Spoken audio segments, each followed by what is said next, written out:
Hi everyone, this is Nia and today we're going to be painting these dainty white daisies. And for this video, I'm going to make sure that's a bit more comprehensive for true beginners, and I'm going to approach it the same way as how I used to create tutorials back in the day, because I feel that the subject matter is simple enough for me to apply to this slower breakdown. I'm going to start by drawing out the daisy, and I'm just going to draw them facing forward, which means there are no foreshortened petals.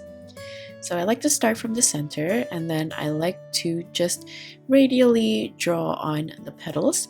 You can make the ends pointy or you can make them rounded like this. It just depends on the style of daisies or the type of daisy that you're going to paint. You'll also see me leaving a little bit of gap in between the petals and the center. This is quite essential because generally when you're new to watercolors, we tend to overestimate where we place the brush, and sometimes we generally place it too close to where we want it to land. And I like to give a little bit of space in case that happens, because if all the petals touch the center a little bit too close to each other, it might look too chunky. Whereas if you leave a little bit of space, then there's a bit more air to the painting, which makes the flowers look a little bit lighter and more elegant. Personally, this is the type that I'm going to paint because it's easier, but you can also make 2 layers of petals with some hiding behind the back. With these, though, I feel it's a bit more suited for intermediate to advanced painters because either you need to have good control over your colors, placing the right value so the petals doesn't look too heavy and chunky, or you can also do this with very controlled brush strokes, leaving the right amount of space in between. A good way to practice drawing some flowers is to draw a big circle where the silhouette of the petals are going to be. Then I've drawn a smaller circle at the center, which will be the center of the flower. Then you can just fill in the gaps in between the small and the large circles with the petals. You do want to make sure that the petals are radially going around the smaller circle, but it's okay if some of the distance are not perfect next to each other, because if they're too perfect, sometimes it might look computerized. So personally, I don't mind if there are larger gaps in between some petals. What you want to practice at this stage is also to leave the gap in between the petals and the center of the flowers. I feel like this is something that I had to get used to when I first started painting flowers with watercolors. This doesn't mean that the petals won't touch later in the painting, because like I mentioned, we usually overestimate where the tip of the bristles will land, especially when we apply pressure. So it's safer to think of this gap instead, and if there is an actual gap, as long as it's not too far, you can always connect it with thin lines using the tip of your brush later, which will make the connection look more controlled and a bit more delicate. You also want to be mindful of the color that is at the center, because when you connect the petals and the center, if the paint isn't completely dry for the center of the flowers, it will travel and bloom out into the wet petals. Just for the fun of it, here's another variation of the daisy. For this one, I'm going to make the center larger, and I'm going to make the petals shorter, and I feel like this is a cute version. It sort of looks like small chamomile flowers. You can also paint the daisies with other colors for different variations, but I'm just going to stick with the classic white daisy, and I'm going to paint using the first variation that I drew out. Now, if you want to paint the daisies facing different direction, you can use this trick. You can imagine an oval this time instead of a circle, because there will be some foreshortening. And from here, you can draw the center as an oval as well, then fill in the gaps with the petals radially surrounding the center. You can apply this trick at every angle, and the more they're facing front on, the rounder the overall silhouette.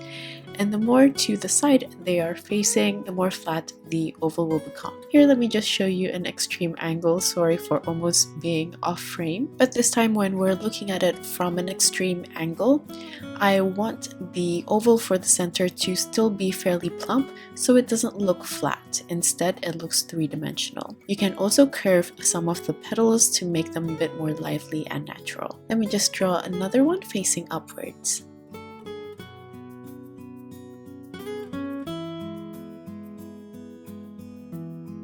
At this angle, you might be able to see the sepal, and for a fun addition, you can make the stems have a bit of a curve. Now let's look at a different growth stage where the flower is more mature and the petals are curving downwards. For this, you can still apply the oval method, but for the petals at the back, they wouldn't be standing. Instead, you'll only see the ends attached to the center. Now we are viewing the flower from the back. We're going to apply the oval method again, but in the middle, instead of drawing a circle, I'm going to draw the steeple, then I'm going to draw the rest of the petals on the silhouette.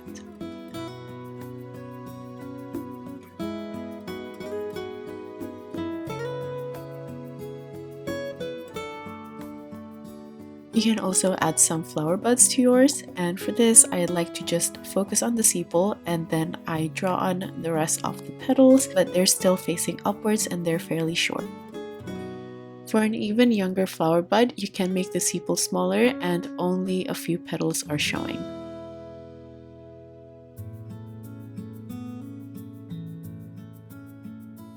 So those are the elements that you can combine into the painting.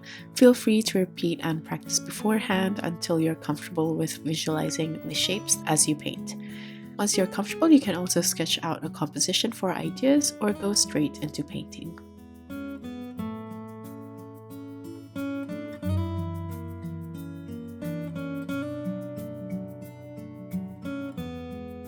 The daisy leaves are a bit complex. They kind of remind me of celery leaves. I'm just going to sketch out a small one here, but I feel like you can combine this with some tall grass or some standard leaves as well. Next, I'm going to go over the colors I'm going to use. Firstly, this is Vermilion by Holbein, Gold Brown by Schmincke, Hansa Yellow by Daniel Smith, Cobalt Blue Hue by Holbein, Gray of Grey by Holbein, and Jaune Brilliant Dark by Schmincke. Before we paint, let me just swatch out some of the color mixtures so you have a better visualization of the actual colors. For the center here, I used Hansa Yellow as the main yellow with a bit of gold brown. And for the shadow around the sides, I use a mix of gold brown with a bit of vermilion, and you can play with the ratio. The color will be more vibrant if you add more vermilion. For the flower petals, I'm going to mostly use Gray of Grey, but I want some of them to look sun-kissed, so you can either mix in some Jaune Brilliant Dark, or if some colors bleed out from the center outwards, then technically it'll be mixed with a bit of Hansa Yellow. As for any of the greens in the painting, this will be the stems, leaves, and also the center of the disc. I'm going to use the green from a mix of Hansa Yellow with Cobalt Blue, and I'm going to mute it down with some gold brown. For this, you can just play around with the ratio, making the color warmer and brighter if you add more Hansa Yellow, and if you want it cooler, you add more Cobalt Blue, and if you want yours more earthy and muted, just add more gold brown. Now let's start to paint. I'm going to mix the yellow for the center. This is from Hansa Yellow with a bit of gold brown to make the yellow more rich and kind of orangey. When I'm applying the paint in such a small area, I do want to make sure that the load of my brush is very light, which means it doesn't puddle up on my bristles. This way, when I add a different color, the paint won't travel too fast. So here, while the surface is still a little bit damp, I added the shadows using the reddish brown mix, which is from Vermilion and Gold Brown.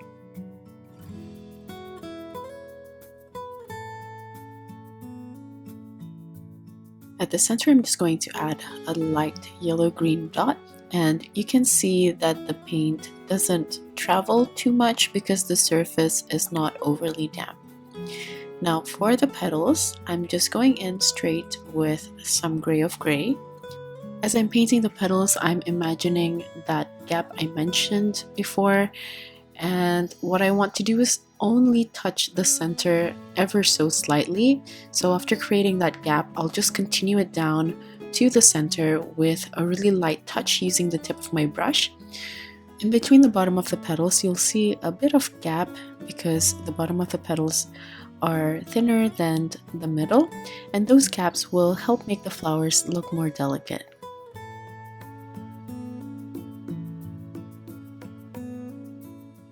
some of the yellows dispersed outwards into the petals, so here I'm just going to enhance the brightness of the color, and I also want to add that reddish brown. Now let's make another one, and I want this next one to be on a slight angle, so here you'll be able to see the center from the side, which makes it look a bit more plump. I use the light load to make sure that the yellow isn't puddling wet, and then I follow it up with some of that reddish brown. For the petals, I'm going to paint it like before, but for some of the petals which are facing towards us, I want them to be slightly shorter to give the foreshortened look.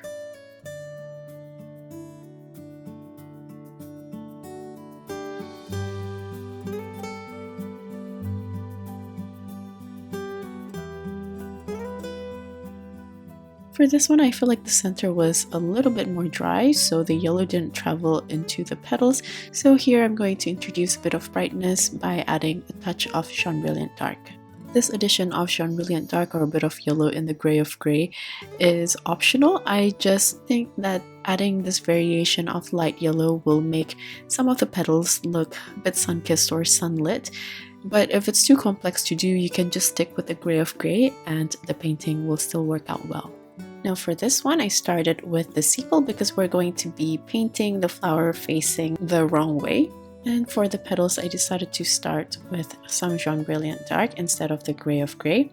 Then towards the sides, I'm going to start introducing the gray.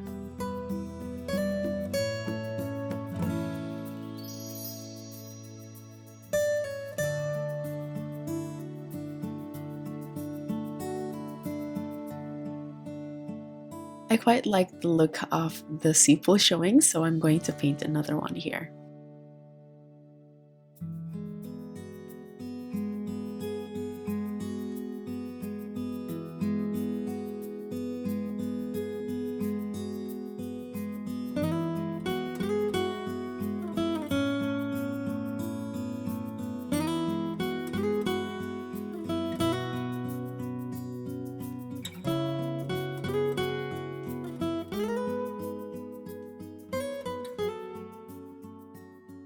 Because this flower is slightly closed, I'm going to show some flower petals that is shown in between the ones which are closer to us. And for these ones, I'm going to make sure that they're thinner so it fits the gap, but I'm still going to leave a bit of space in between.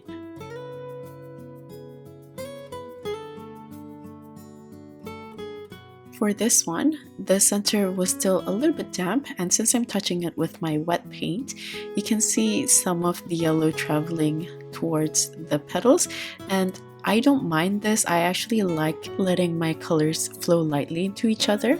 However, if you're new, it will be best to wait for all the center parts to dry so the colors can stay in place.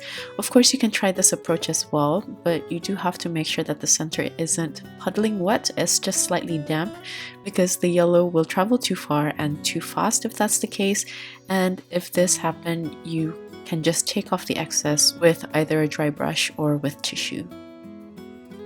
When you use watercolors in a light to medium consistency, sometimes it will dry lighter than you expect, and if this is the case, it's okay to keep adding more layers to increase the vibrancy or the saturation of certain colors. Since I've painted a few large flowers, I'm going to paint some budding ones to fill in some of the space that I have in between these ones. For these, I like to approach them the same way, but I'm going to play with the size depending on how open or closed they are. And for some of the smaller ones, sometimes I just do a single brush stroke for each petal. To add a bit more form to the sepals, I like to add a darker value of the green, and for this I just use a thicker consistency, and this also has a bit more gold brown and cobalt blue.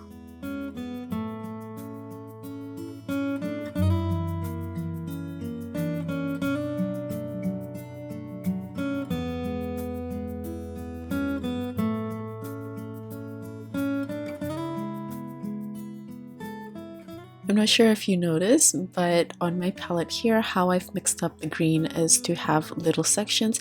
I have the yellow green on the left side, I add a bit more brown at the top of the palette, and on the side I add more cobalt blue. This is why I have access to different tones of greens all at once, and you can adjust it according to what you need, and it's already there without you reactivating the paint on your palette. Now with a similar tone of green to the sepals, I'm going to use a medium to thick consistency to paint on the stems. And when I'm painting on the stems, I want to make sure that I visualize where the center of the flower is, and that is where the stem will come out of. And you can also make the stem a bit wavy to give more movement to the painting. So here you'll see me aligning the stem to the center of this flower and then extending it down.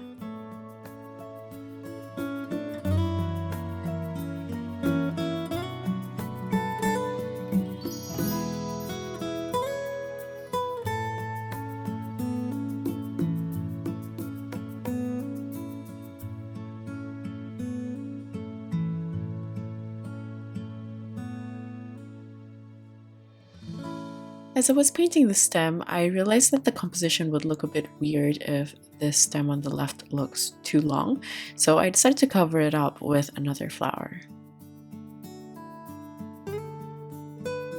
Because the yellow was quite damp, I didn't want to add more of that brown mixture, so instead I painted the petals first, which turned out quite yellow, but I don't mind this because, as I mentioned before, I wanted to look a little bit sun-kissed anyway. And towards the end, I decided to add more gray of gray because all the petals were quite yellow. I feel like I can add more paint to the yellow center now, so this is where I add the reddish brown.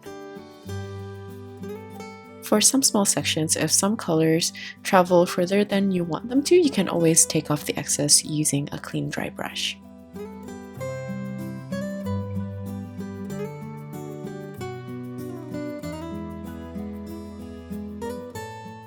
Looking at the overall painting, I feel like adding more of that reddish brown would be nice and makes the center pop out a little bit more. So here I'm just layering a bit more. And after this, I'm going to start painting on some leaves. There's a small space here and I'm going to show you how I simplify the leaf shape. Instead of focusing on the wavy edges, I treat it as simple brush strokes touching each other to create a rough silhouette of the leaves. I feel like in a natural setting, these would be bigger in terms of the scale or ratio to the flower, but I don't want to overcomplicate this painting, so I'm only painting one. And as for the rest, I'm going to fill in the space with more flower buds and also some tall grass from the bottom up and in between the flowers.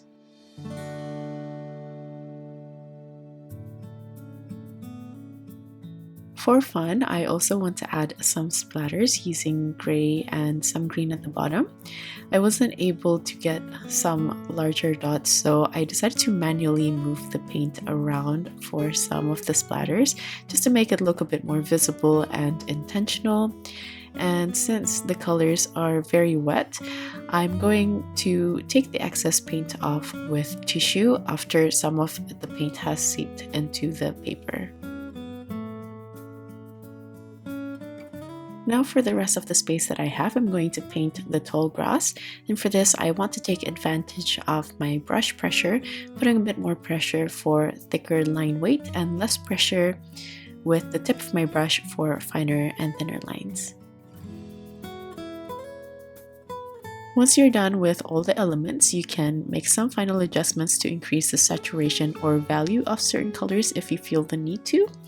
And that's basically it for this painting. I hope this tutorial was useful for you, and if you gave this a go, please let me know how it went in the comments. By the way, I know I painted this freehand, but just in case, I'll make the outline and upload it in my Ko-fi shop. Like usual, the list of tools as well as my social media links will be in the description box. Thank you so much for watching till the end, and I'll see you guys in the next one. Bye!